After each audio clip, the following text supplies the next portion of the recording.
The British envoy said there is always scope for more speed on constitutional reform, noting that there is high anticipation from the population. The people I talk to, and that's political, NGO, and sort of, for want of a better term, the normal man and woman on the street, all of them seem to agree that there is a need for constitutional reform. Now, where they think the reform is and what they think the reform is often different.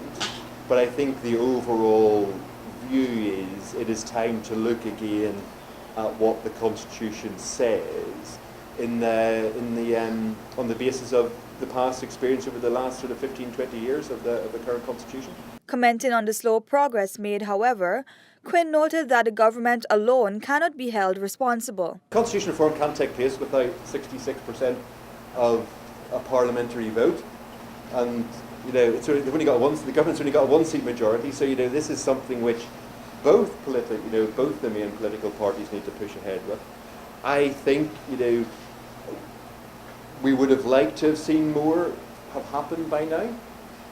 I understand people if they are frustrated by the lack of speed, and I can understand how they might be frustrated.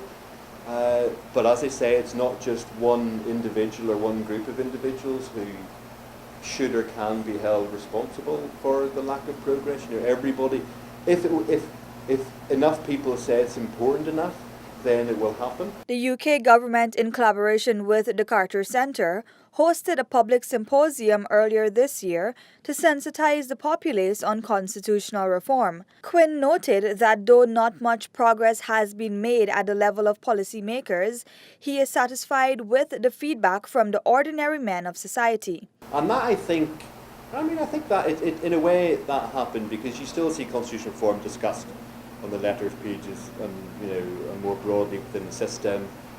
You've seen the creation of organisations such as RISE, for example. So in terms of what we wanted that support to do, I think we would be reasonably happy with what the result is.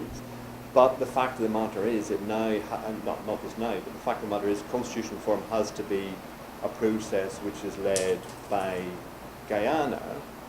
It can't be, it's not for us to come along and say, you need to do this. The bill for constitutional reform was tabled in the National Assembly by Prime Minister Moses Nagamutu just before Parliament went into recess.